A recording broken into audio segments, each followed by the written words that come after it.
Maintenant, on va rentrer dans un sujet très intéressant. J'espère qu'on le finira maximum la semaine prochaine. Mais aujourd'hui, au moins, on va bien présenter les introductions de ce sujet. Mouktsé de Chisron Kis. Alors, c'est quoi un Mouktsé de Chisron Kis? Mouktsé de Chisron Kis, c'est quoi? Alors d'abord, je vous donne le cas très très vite fait. Et après, on réfléchit ensemble. Comment on écrit Chisron, Het, Samer, Resh, Vav, Nun. C'est quoi un Chisaron, Madame Bismuth? C'est un escargot.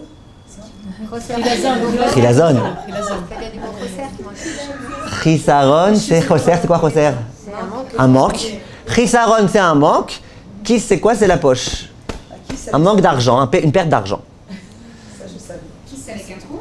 Hein? Un caf. Qui c'est? Manque d'argent. Le reste, j'en ai pas besoin, je ne connais pas. Vous savez en hébreu comment ils disent un porte-monnaie? Une arnaque. Ouais, ça aussi, je connais. D'accord. Alors regardez, on a maintenant un problème, une question. Regardez, je vais vous prendre un exemple très simple. On prend l'exemple du Shulchan Aruch, très simple. Soit le cas d'un couteau. Un couteau qui sert à faire la shrita. Maintenant, un couteau de shrita, je ne sais pas si vous avez déjà vu de quoi ça a l'air. Je ne sais pas si vous avez déjà entendu combien ça coûte, mais c'est quelque chose qui coûte très très cher. C'est quelque chose qui est censé être aiguisé à chaque fois au moindre détail, sinon il devient plus cachère le couteau. Donc un couteau à dents, ça ne fera pas l'affaire. Et c'est un couteau, bon, ça coûte très très cher. Maintenant, le couteau de la shrita, il sert à quoi? À faire des shritot. Est-ce qu'on a le droit de faire des shritot Shabbat? Non. Maintenant, on va se poser la question. L'être humain avant Shabbat, si on mettait un appareil comme ça qui sondait ses pensées, est-ce qu'il a pensé que d'une façon ou d'une autre, pendant Shabbat, il se servirait de son couteau de shrita? Alors, on va interroger son esprit. Est-ce que tu pensais que tu te servirais du couteau pour faire la shrita d'animaux Shabbat? Il va dire bien sûr que non. C'est vrai que pour quelqu'un qui est malade et qui est souffrant et qui est mourant, il n'y a aucun autre animal, on peut faire la shrita. Bon, mais c'est des cas auxquels on n'a pas pensé. Il n'a pas pensé à ça. Peut-être qu'il y aurait quelqu'un de mourant qui devrait lui préparer. Vous comprenez? Il n'a pas pensé à ça. Donc, est-ce qu'il a pensé à ça? Non. Est-ce qu'il s'est dit, ouais, mais on ne sait jamais, hein, peut-être que je vais vouloir jouer au tennis, j'aurai pas de raquette et je jouerai avec mon couteau? Non. Il peut avoir d'autres fonctions son couteau. Hein? Il peut couper son rôti Shabbat. Ouais. Non, mais il fera jamais ça. Jamais coupera son rôti avec. Vu le prix que ça coûte, vu la précision qu'il faut, vu après combien il doit se prendre la tête pour vérifier que le couteau il est toujours parfait. Il est Moukdash, la shrita. Il est exactement fait que pour la shrita. Et il coûte cher. Et il ne va pas s'amuser à faire d'autres choses avec. Viennent les poskim et disent, ça c'est ce qu'on appelle Mouktsé Mechamat Chisron Kis. Mouktsé Mechamat Chisron Kis, c'est quoi sa halacha? Parce qu'avant qu'on débatte, au moins qu'on se mette d'accord sur c'est quoi la halacha du Mouktsé Mechamat Chisron Kis. Qui est-ce qui peut me dire c'est quoi la halacha? Eh bien, c'est complètement Mouktsé. Ça veut dire non seulement c'est Mouktsé Tzorer Mechamal Etzel pour le protéger. Ah, tu vas dire c'est dommage, écoute, Hyperchat, tu ne peux pas le protéger, ben je ne pourrais pas le protéger. Mais en plus, il est Mouktsé aussi de quoi? Et Tzorer Goufot, Tzorer Mekomo. Donc si quelqu'un me dit Shabbat, j'ai un couteau de shrita ici, et c'est un peu rasra de manger avec un couteau de shrita ici, en plus c'est dangereux, en plus il y a des enfants, etc. Bon, si c'est plus quoi nefesh, c'est autre chose, mais disons c'est pas dangereux, c'est juste dérangeant. Et ben la seule solution qu'il aura de le retirer, c'est avec la main ou avec... bref, en tous les cas, il n'aura pas le droit de toucher, ça s'appelle Mouktsé. Donc, c'est clair ça? Voilà. En d'autres termes, le Mouktsé de Mechamat Chisron Kis, c'est un objet duquel j'ai complètement détaché mon esprit avant Shabbat, parce que je savais que de toutes les façons, il ne me servirait à rien pendant Shabbat. Maintenant, en général, vous allez voir que ce n'est pas toujours le cas, mais en général, c'est quoi les exemples de Mouktsé Mechamat Chisron Kis? C'est des kli shemelachto le issour. Des kli shemelachto. En général, quand on vous parle par exemple d'un Chisron Kis, le couteau de la shrita, on ne vous en parle jamais parce qu'il y en a, rien qu'elles entendent ça, déjà, ça remet les frissons. De quoi on vous parle en général? Du Mont Blanc. Le Mont Blanc, c'est un stylo. Un stylo, ça sert à écrire. Et le stylo, il coûte cher, le Mont Blanc. Et donc, voilà, donc ça coûte cher. Tu t'en sers pas pour autre chose en général. Donc on dit que c'est kli shemelachto le issour, qui est Mouktsé Mechamat Chisron Kis. Oui? C'est ce trouve dans une poche d'une veste accidentellement pendant Shabbat. Ah, c'est une autre question, ça c'est la question de Bassis. C'est la question de Bassis, c'est la question de... Il y a Chris Rompus. Ok, très bien, très bonne question. Il est accidentellement ici, dans ma poche, et donc il n'est pas Bassis que c'était accidentel. Et j'aimerais, moi, pouvoir continuer à mettre ma chemise Shabbat. On dit qu'il faut essayer de le faire tomber. Donc tu te penches, tu le laisses tomber, ou avec ta main, tu le bouges, et puis voilà. Maintenant, regardez, c'est là que si vous comprenez ça, vous aurez tout compris. C'est pas que les halachot risronki, c'est obligé que ce soit un cliché melarto leissour. C'est pas que c'est obligé. C'est pas que dans ton raisonnement, tu dis d'abord, bon allez, c'est cliché melarto leissour, bien voir s'il coûte cher ou pas. C'est pas ça.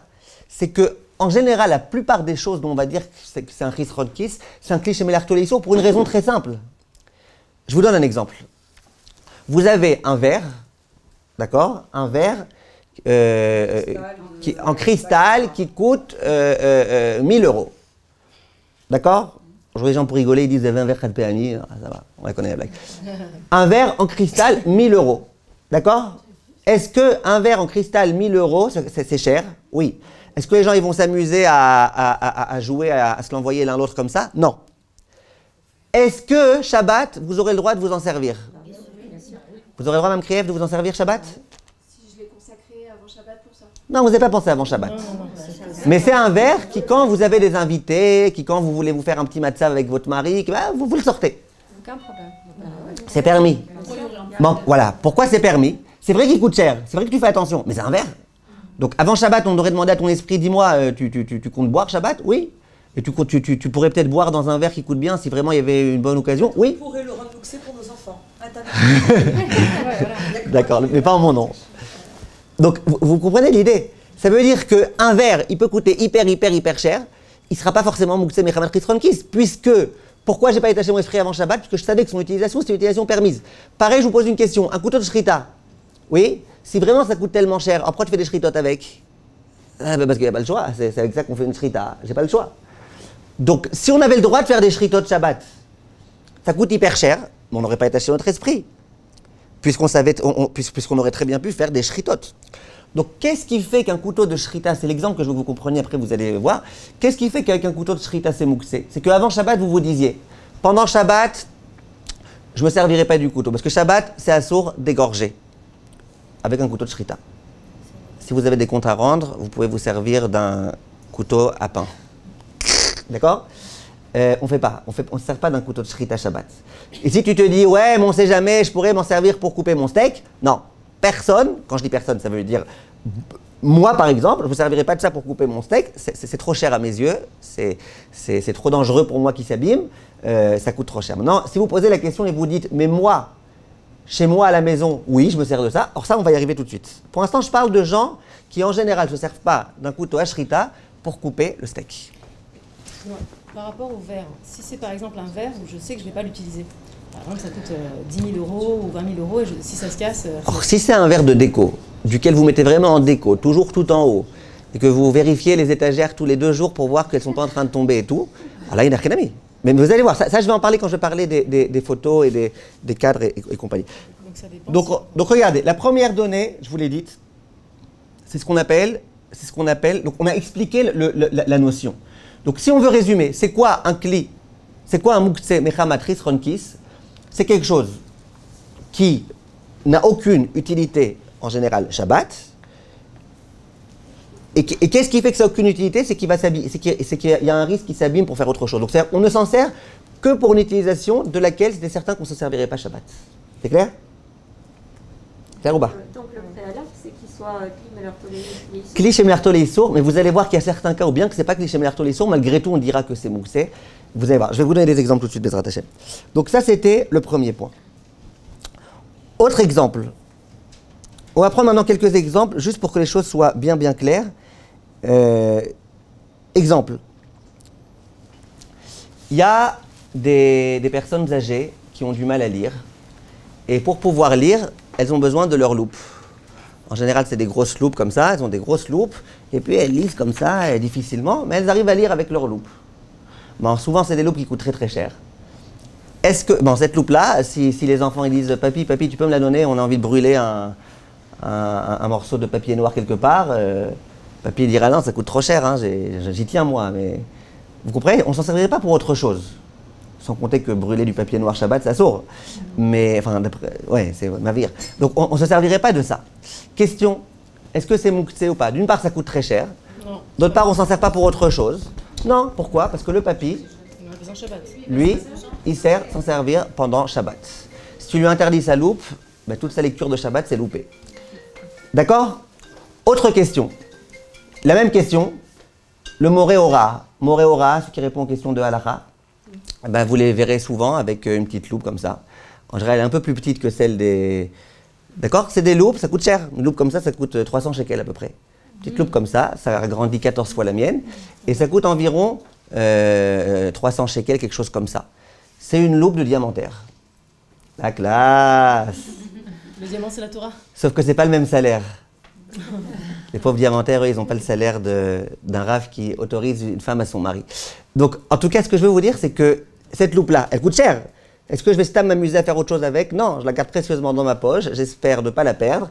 Et quand je la perds, je demande à mon beau-frère des États-Unis de m'en recommander encore une ou deux. Et est-ce que c'est mouktsé ou pas? Non.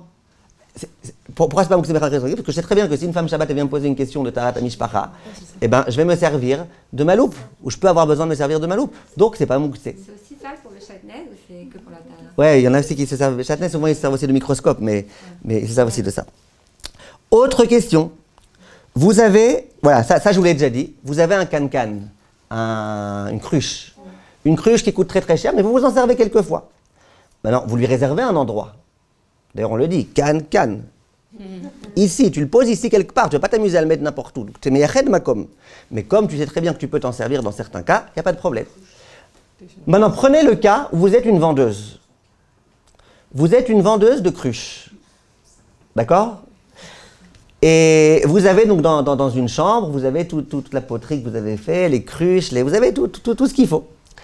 Maintenant, vous savez très bien que ça, c'est fait que pour vendre. Donc vous les mettez de côté que pour vendre. Si une fois votre fille, elle vous dit ouais, mais je veux jouer à la dinette, je peux pas me la prêter, après c'est pas grave, elle sera encore neuve. Ah, il n'y a pas de neuve. C'est neuf, moi je veux vendre du vrai neuf qui est neuf, et pas semblant neuf. Est-ce que ça sera mouktsé? Oui. Ah, mais c'est pas un cliché mélarto les issour, c'est une cruche. Réponse oui, mais c'est une cruche que tu as mis de côté, tu as complètement détaché ton esprit, tu sais très bien que Shabbat tu ne vendrais pas une cruche. Et tu savais très bien que tu t'en servirais même pas pour la dinette de tes enfants ou pour le jeu de je sais pas qui. Donc ça c'est mouktsé. Donc là vous avez un exemple de quelque chose qui n'est pas un cliché mélarto les issour, qui est mouktsé. Je vous donne un autre exemple. Un autre exemple, hein? Même si je sais que si moi j'ai besoin d'une cruche pendant Shabbat, je pourrais aller en prendre une pour moi. Non, si vous savez que c'est des cruches, souvent ça vous arrive de vous servir pour vous-même, c'est autre chose. Moi je parle de quelqu'un qui dit, on ne mélange pas le travail et la famille. Vous connaissez les gens qui ont cet état d'esprit-là. Ça c'est pour, si un jour je veux, on décidera, on fera les papiers, on écrira, je sortirai de cette poche, je mettrai dans cette poche. Vous connaissez les gens qui sont comme ça, très, très réglo. Donc vous savez très bien que Shabbat vous ne ferez pas ça.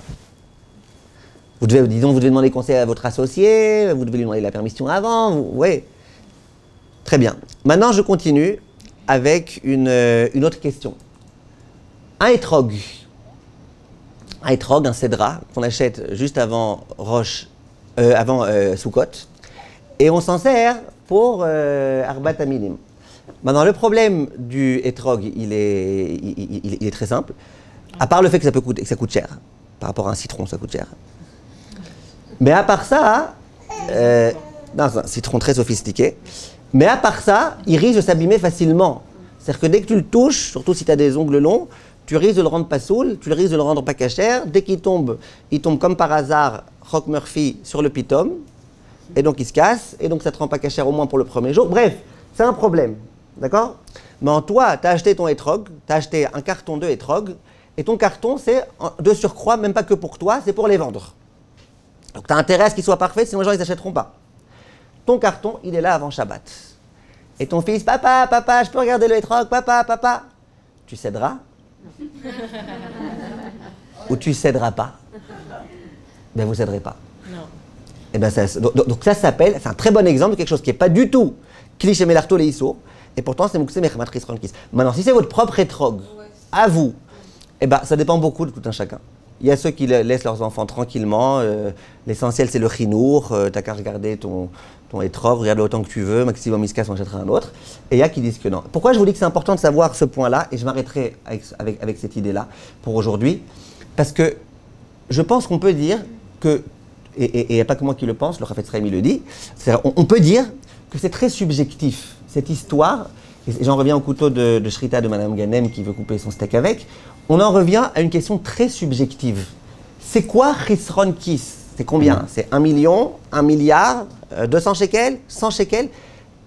Alors, il y a deux points que je veux vous dire. Premièrement, il peut y avoir un Chisron Kis qui coûte même 1 shekel. Vous allez vous moquer de moi, mais on n'a pas le temps maintenant de parler de ça, on en parlera la semaine prochaine. Mais disons un bloc-notes. Pas vous. Un bloc-notes. Blanc. Vous savez c'est quoi blanc? Genre le beau papier là, le beau papier où vous connaissez si les trucs officiels là, quand les gens ils ont des papiers officiels sur lesquels ils signent et tout, des espèces d'ordonnances comme ça. Ok. Ils s'appellent ça blanc. On n'est pas blanc en français? Non, c'est genre le papier. Ok. C'est notaire. Ça veut dire que c'est du beau papier. Est-ce que tu te serviras de ce papier quand tu as ta chaise qui bouge un peu pour mettre sous le pied? Non. Alors, vous allez voir la semaine prochaine, on n'a pas le temps maintenant de parler de ça, c'est dommage qu'on jette cette halakha, mais vous verrez que ça peut être Muktzeh Mechavat Chisron Kis, parce que toi, jamais de la vie, tu te servirais de ce papier, à part pour écrire quelque chose, un papier important.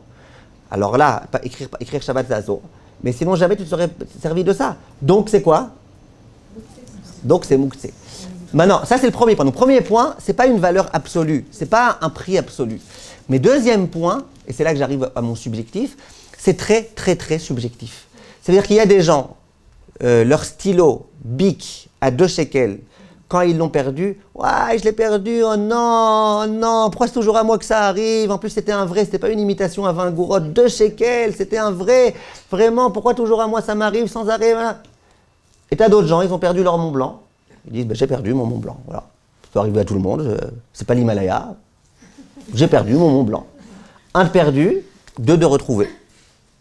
C'est vrai, une fois quelqu'un m'a dit, dites-moi, le principe de 1 perdu, de 2 de retrouvé, c'est vrai que pour les kilos?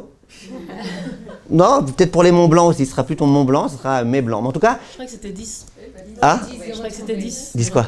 1 de perdu et 10 de retrouvé. Ah, encore mieux, il aura 11 Mont Au Blanc. niveau des kilos. Ah, donc ce que je veux vous dire, pour les kilos, ouais, pas pour les Mont Blanc. Donc ce que je veux vous dire, c'est quoi? Ce que je veux vous dire, c'est qu'il y a des gens pour lesquels un stylo Bic, c'est vraiment, quand on l'a fait, tu ne le laisses pas sur la table, tu le mets là où il y a tous les stylos Bic dont 9 sur 10 ne marchent pas, mais c'est encore un problème pourquoi ils les gardent les 9 autres. Il y a des gens, ils sont très comme ça. Pour eux, c'est Chisron Kis. Pas parce qu'ils vont vous dire 2 shekels c'est la fin du monde, mais parce que c'est des gens qui font très attention. S'ils voient leur enfant se servir du Bic pour faire autre chose, par exemple pour se casser les dents, là, vous savez, il y a plein de gens qui cassent le stylo Bic en se cassant les dents, vous connaissez? Ouais. Ok. Et je ne sais pas pourquoi ils sont obligés d'enlever le petit capuchon bleu qui est dedans. Et il y a des gens, ils font ça ne dérange pas les parents. Il y a des gens, ça les dérange. Donc c'est très très très très subjectif. Ça ne dépend pas que de la richesse. Parce qu'il y a des gens qui n'ont pas beaucoup d'argent et qui sont très mezalzelim dans leurs objets. Il y a des gens qui ont beaucoup d'argent et qui ne sont pas mezalzelim dans leurs objets. C'est vraiment une question de mentalité. Moi, ma question, c'est dans mon esprit à moi. Est-ce que cet objet, je l'ai détaché de mon esprit ou pas? Et s'il s'abîme, qu'est-ce qui se passe? Il y en a un qui m'a dit, moi, je suis un chercheur. Je dis, pshh, je lui ai demandé qu'est-ce qu'il faisait dans la vie. Il me dit, je suis un chercheur. Je dis, pshh. Il dit, toute la journée, je cherche mes lunettes. Je dis, ben c'est bien. Alors il me dit, ouais, mais je suis un chercheur, je ne suis pas un trouveur. D'accord? Il y a des gens, ils passent leur journée à chercher leur stylo, ils passent leur journée à chercher des choses. Et puis tous les jours, ils sont mécontents. Et il y a des gens, ok, j'ai perdu, tant pis, j'en me servirai d'un autre. Donc comprenez ça. Et grâce à ça, on peut comprendre quelque chose. Je ne sais pas si vous savez c'est quoi. Ouais, à votre époque, vous avez un certain âge, vous devez savoir. C'est quoi un magnétophone? Aujourd'hui, les jeunes, ils ne savent pas c'est quoi un magnétophone. Un magnétophone. Pour les cassettes. C'est Muktzeh ou c'est pas Muktzeh? Le Rav Moshe Feinstein, qui vivait à l'époque des magnétophones, lui dit c'est pas Muktzeh. Ah bah, magnétophone, qu'est-ce qu'il y a? Non, je veux dire, c'est pas Muktzeh. Non, excusez-moi, c'est pas Muktzeh Chisron Kis. Ok, ça va, 70 shekels, Razak, c'est rien. Le Rav Ben Zion Abba Shaul, il dit bien sûr, toutes les choses qui sont électriques et électroniques, ben c'est Chisron Kis. Est-ce qu'il y a une contradiction entre Rav Moshe Feinstein et Rav Ben Zion? À mon avis, il n'y a pas. Voilà, lui, c'était la mentalité New York et la mentalité dans laquelle c'est pas grand-chose un magnétophone. Et lui, c'est la mentalité Yerushalayim, Bnei Torah, qui n'ont pas forcément beaucoup d'argent et pour lesquels un magnétophone, c'est une denrée rare. Vous voyez ce que je veux dire? Donc ça, comprenez que ça dépend de tout un chacun. On ne pourra pas donner de principe. Si ça a choqué quelqu'un, quand j'ai dit aujourd'hui qu'une feuille de blanc qui coûte 30 agourotes, c'est Mouksé Mechamat Chisronkis, parce que vous pouvez vous servir de ça pour vous moucher ou pour vous mettre en dessous de votre chaise, eh ben, ne soyez pas choqués. Sachez que pour vous, ça sera pas Mouksé Mechamat Chisronkis. Mais le papier, on y revient la semaine prochaine, d'accord? Il y a aussi le stylo le crayon là, de Sofer. Ouais. Très bien. C'est quand j'étais petite, en fait, j'étais chez mon oncle qui était Sofer et je ne savais pas que c'était un crayon de Sofer. Ok. Donc je l'ai mâchouillé. Ouais. Je me rappelle de cet événement. Vous êtes brossé les dents après, j'espère, hein, si vous avez du noir. Non, de l'autre côté. En bois. C'était en, je sais pas, J'ai compris. Bon, il n'a pas apprécié en fait. Tov, Be'atzlacha. Merci de votre attention.